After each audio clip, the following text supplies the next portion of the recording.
4 plus 2. That becomes -2. All right, now by symmetry, this other value is also -2. Okay, that's really important here. The symmetry, when in a parabola, the points on the right are the same as the left are the same as the right, whether it's going up, or down. You get them by symmetry, basically. So we need to do the 1, y equals negative, parentheses 1 squared plus 2. That's -1 plus 2, which is 1. By symmetry, that other value is 1, right? Okay, so the table is enough to graph it now. You need 5 points, okay? And one of those points has to be the vertex. Okay, now there's other things they could ask you for, but this is sufficient, okay? So here we go. I'm going to go make a graph here. I'm going to go to the vertex first, 0, 2, right there, and then 1, 1, 2, -2, -1, 1, -2, -2. And what you want here is smoothness. You want a nice kind of smooth curve, best you can, something like that. So like I said, they want the vertex, check, 2 points on either side. You got those. There could be other things, like they could ask you for the x-axis, x-intercepts, y-intercepts, some stuff like that. We've been doing like directrix stuff. They actually don't ask for that here.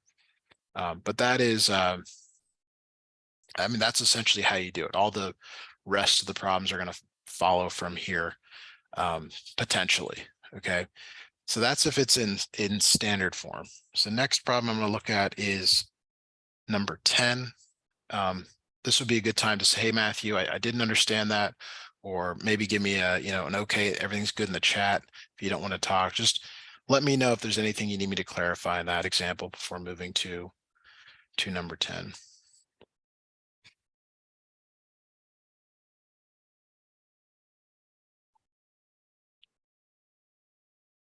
Thanks for letting me know there. Good. It's kind of like the SAT class, just to get a little feedback to know that we're, on the same planet here. All right, new problem here, number 10. This one is not in standard form. And there's really 2 forms that you have to be aware of: standard form and vertex form. Okay, standard form is ax squared plus bx plus c. Vertex form is ax minus h squared plus k. The only thing that's the same about these is a. A is actually the same in both, believe it or not. Okay. Now, vertex form is what this one's in. I'm going to add a +0 here because when I write the vertex form below it a little nicer, I want you to be able to see what each of the values are. So again, you've got to identify h and k first. Now in this problem, h is 2 and k is 0. Why is h 2? Couple of ways to think about it. The way they typically teach it is it's the opposite of whatever's in here. So since this is subtraction by 2, it's +2. I don't really like that, but that is what they teach, so we'll just go with that. A is 3. We actually don't need that for this. It's not like conic sections. K is the number that's on the outside. Sometimes there is no number on the outside, so you have to write a +0. That's your vertex. Okay, so just like in the previous problem, we're going to make a table. X, Y, okay. 2 and 0 go right in the middle. 2 values that are smaller, 2 values that are larger. I'll snip in that function again here.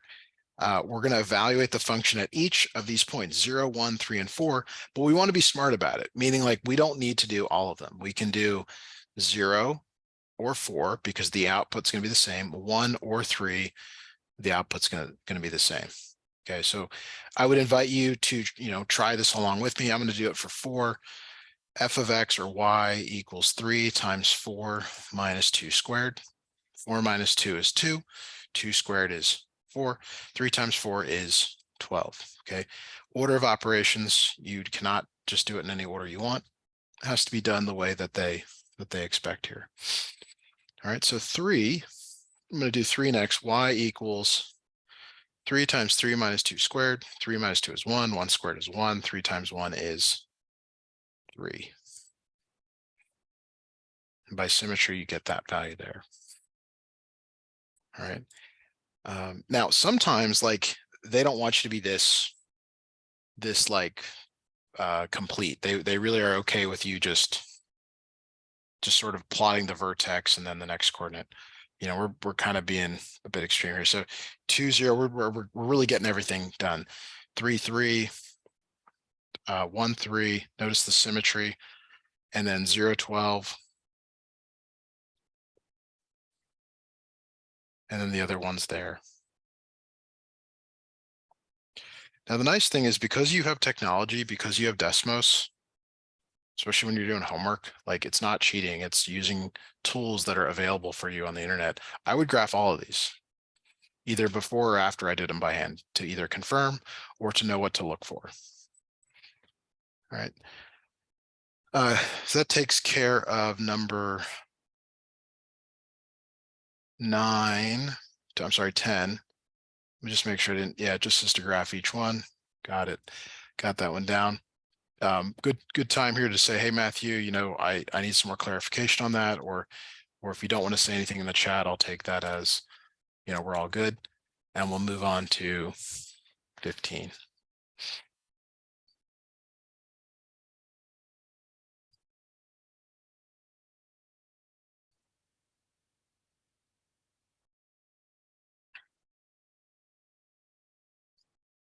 Yeah, so good question here. Why is it it's the mathematical term is narrower.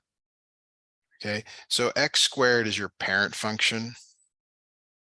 And then if you have an ax squared where a is greater than 1, this is called a vertical stretch. But we don't really look at it that way. We look at it as more that it's shrunk in horizontally. It actually is kind of both.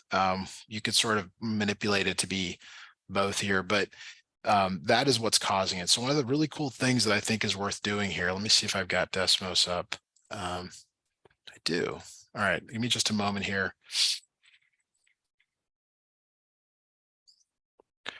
And let's make it, all right, so let me go to Desmos here. So what I've done here is graphed y equals ax squared, and I'm going to make a range from 0 to 2, okay?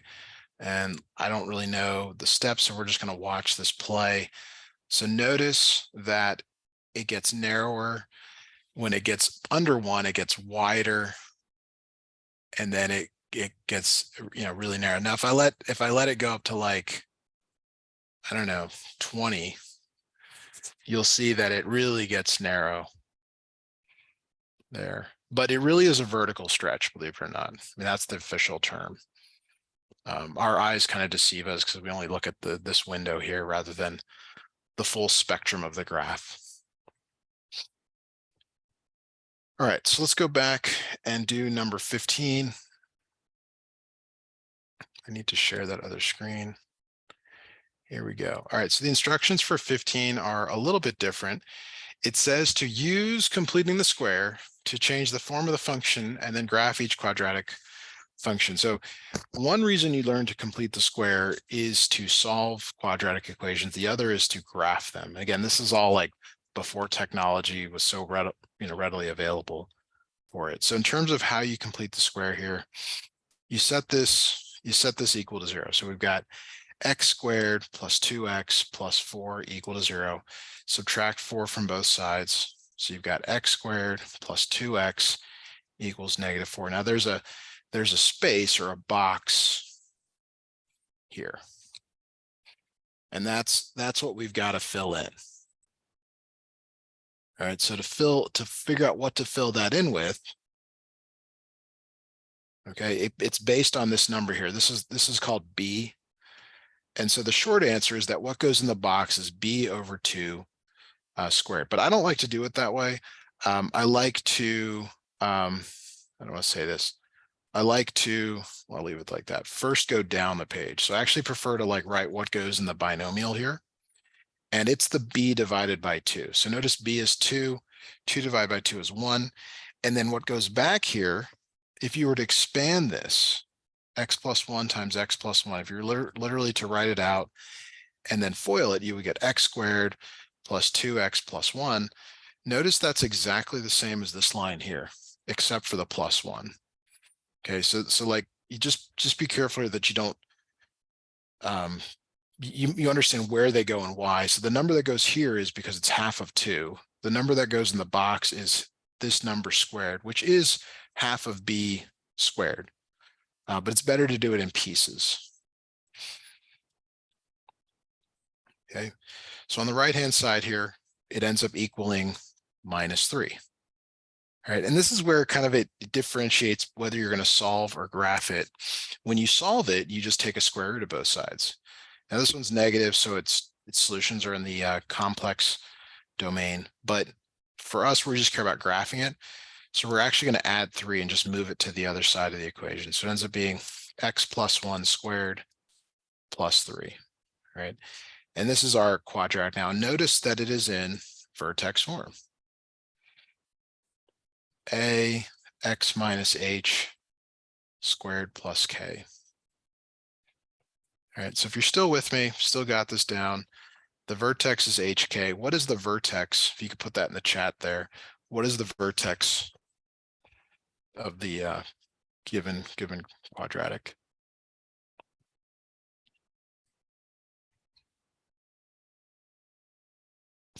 Yeah, you got it there. It's -1, 3. And that's important because we need to know where to put that. We need to know what values to graph here for our table. So -1, 3 goes right in the middle. Do not put it at the top. It will be confusing if it's at the top. Okay. We need 2 numbers smaller than -1 and 2 numbers larger. Larger is usually a little bit easier to figure out here, but get those in. It's really important that you go from small to large and not mix the order up, top to bottom. Just my recommendations here. So now we go back to this one right here, x + 1 squared + 3. Actually, it's fully framed now. Would you put 1 in for x and tell me what the resulting y value is?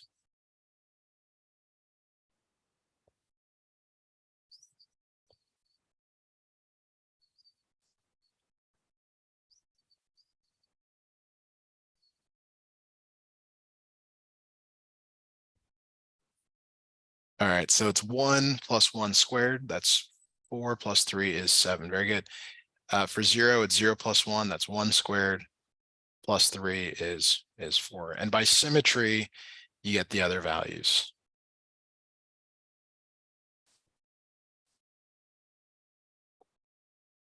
All right, so this allows us to graph it. I can probably do it fully in this frame here.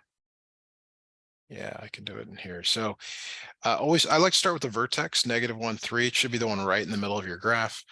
And then you go 0, 4, -2, 4. Again, notice the symmetry, same distance left and right. You'll notice there are some symmetries in nature, but not everywhere. 1 and 7, looks like it's there and there. And again, just a nice, smooth something. It's got to be U-shaped.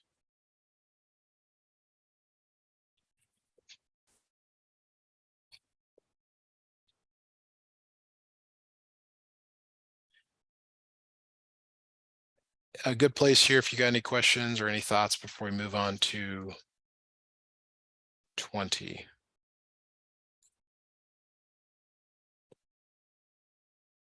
Which is another completing the square. Ugh.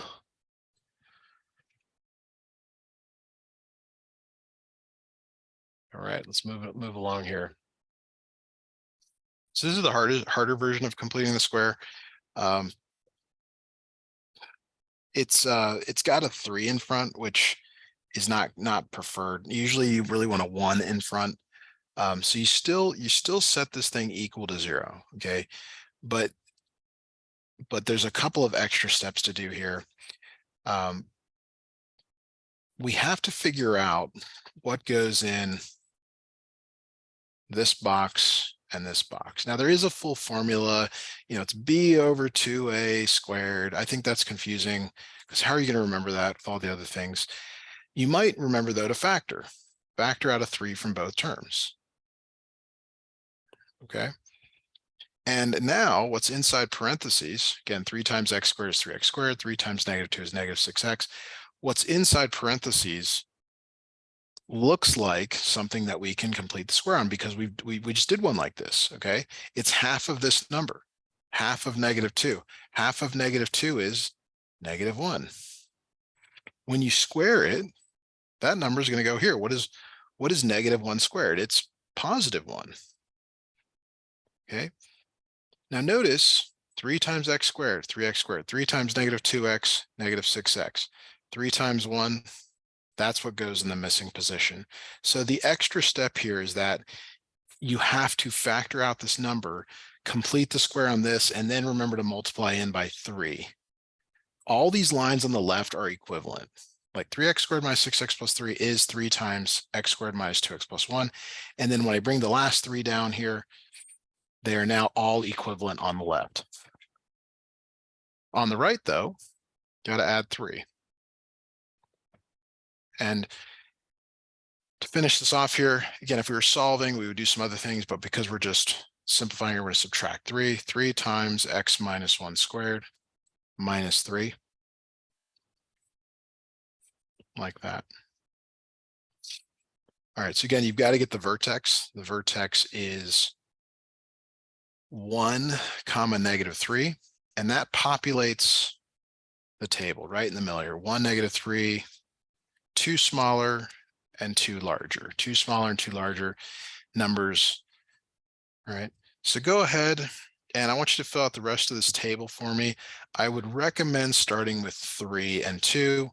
Don't do the negatives unless you have to, unless they're both negative. But maybe start with 3 and give me that output. No question mark this time. Make sure you feel really good about it. Either do it the calculation twice or ask me a question if you're unsure about that.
Do you have a value there for 3?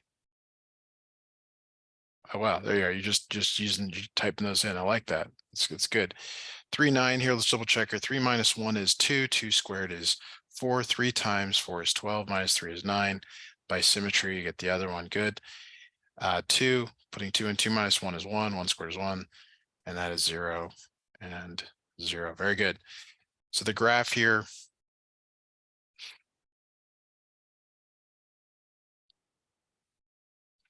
All right, it starts at 0, 0. No, I'm sorry, that is completely wrong. All right, sorry. 1, -3, 0, 0, 2, 0, 3, 9. All right, so in terms of like what they're grading for here, they're usually, like I said, they're looking for the vertex, they're looking for 2 points on either side, and they're looking for reasonableness. So just do your best there to make it great.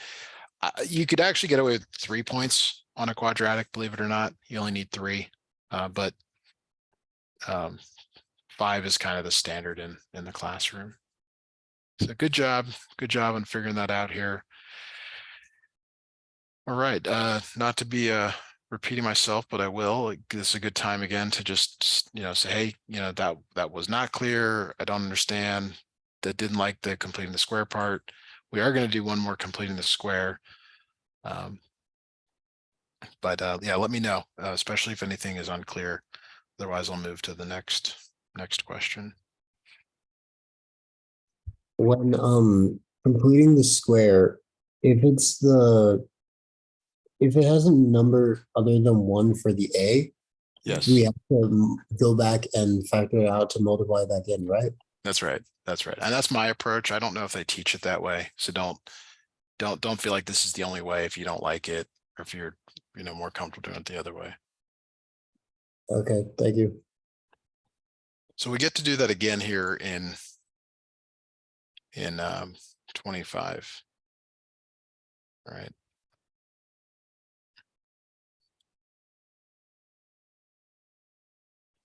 So notice here, and this is a problem. It's -2 here, and the problem is that we really want it to be nice when you factor it out, but we don't get that. And again, just to be clear, we gotta set it equal to 0 and move the 1 over first. But when you factor this out, like this is now bad, because it becomes you're essentially dividing. It becomes 5 over 2x here. Okay, and if that's not, again, like what I'm doing is I'm taking that number and dividing both of these by -2, and sometimes it is this awful fraction.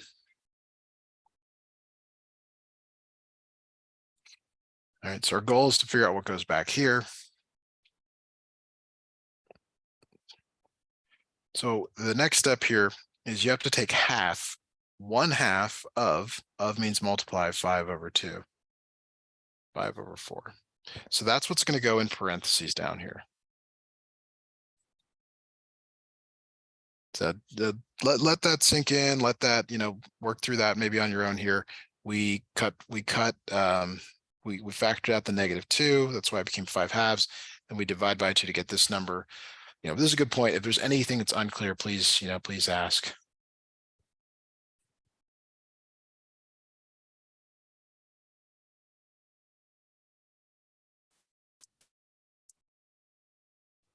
So because it's a -2 that we're taking out, we're dividing by +2.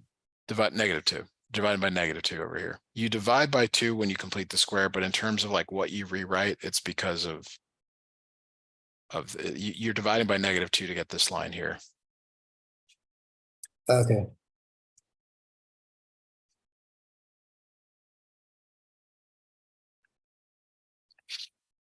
All right, so you bring this -2 down. That's first thing. The number that goes back in here, just like in the previous problem, it's this number squared. It's the 5 over 4 squared. Okay, which means you're going to square the top and you're going to square the bottom. 5 squared over 4 squared is 25 over 16. So that's what goes numerator, denominator, like that.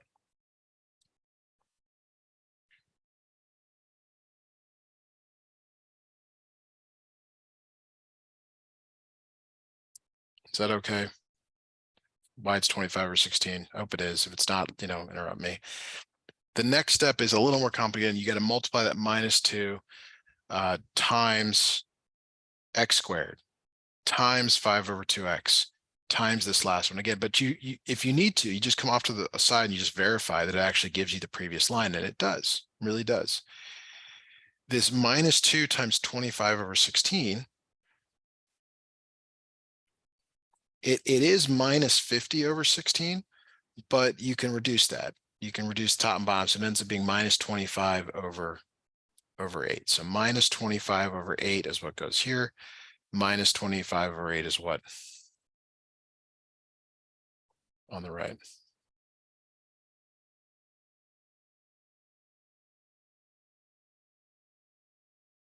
Why is it over 8? It's that reducing of the fraction over here on the down lower right. Oh, okay.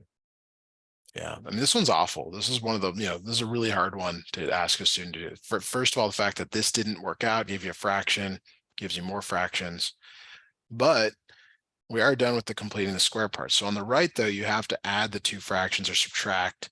You can write it as -8/8, -25/8. That way they've got a common denominator.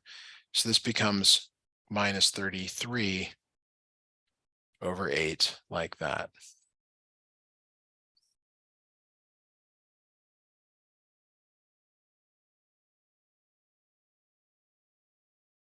Any questions up to this point? I'll just keep going here. I'm quickly graphing this on the other screen just because this one is so awful. It's really a bad one. So to keep graphing this here, and you'll see that when we get to the table, you get x plus 5/4 squared plus 33/8 equals 0, or f of x or y equals that. So the vertex is -5/4, 33/8. So this is one of the limitations of the table method. Because it's so bad, meaning it's not friendly, it's a bad number, you need to offset from this, but you're supposed to offset the same amount in each direction. Like, it doesn't have to be by 1, but you got to be careful here, like that you choose numbers that you can actually work with. So for example here, if you wanted to go to 0 on the right, that's 5/4 away. That means you have to go 5/4 left of this, which would end up being -10/4.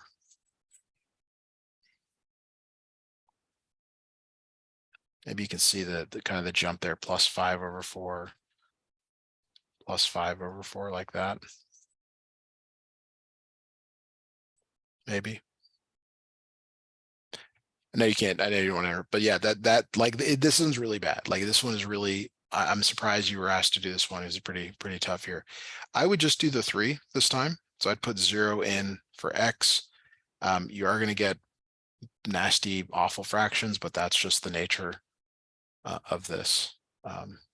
So you're probably allowed to use a calculator. So I'll grab one here. At least do the one for 0. I think that one's somewhat reasonable. And then by symmetry, you'd get the other one there.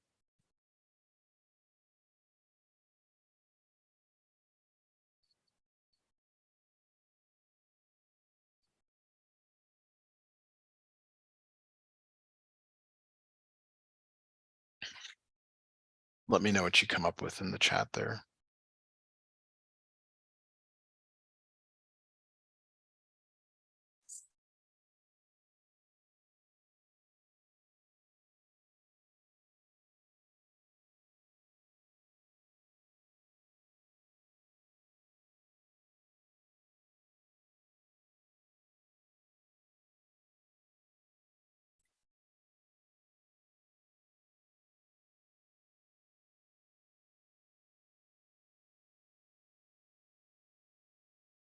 One, yeah, notice it does work out nicely. If you choose wisely, they do actually work out somewhat nice. And by symmetry, you get the other one there. So the reason I'm only doing 3 points is because it's really hard to find some other nice ones. So -5/4, it's a little bit bigger than -1. 33/8 is a little bit bigger than 4. So, we're just trying to get the kind of the proximity here. Sorry about that. It's 0, 1, and then -2.50. So something like that. Another comment here is that sometimes they want you to actually label all the points that you're graphing. You can see I'm not very good at that. Check with your teacher, see what they want. That might be a good question to ask there.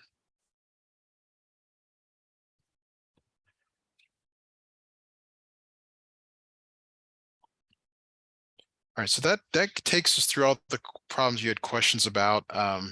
If you're okay and don't have more questions, it'd be good to stop here. Not sure I can go another 15 minutes talking straight, but You let me know, you're the customer.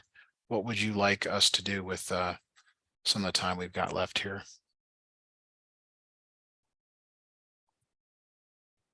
I think we're good to stop. Thank you. This has been very helpful. Got it. Great. And just a reminder, if you ever want to use that lesson for Gracie on Tuesday, she's got one at 4 o'clock. I mean, it doesn't matter to me. You guys are on the schedule, so she can switch with you or you can switch with her, whatever works out for you guys. Hope you feel better, and I'll see you next time. I guess that'll be next week. Oh, real quick, do you have any spring break coming up that you know about? Um, from what I can tell, I think it's next Friday. But you're good next week. But yeah, I should have class next Monday. Got it. Okay. All right. Well, thanks for letting me help you today. We will stop here, and I will see you next time.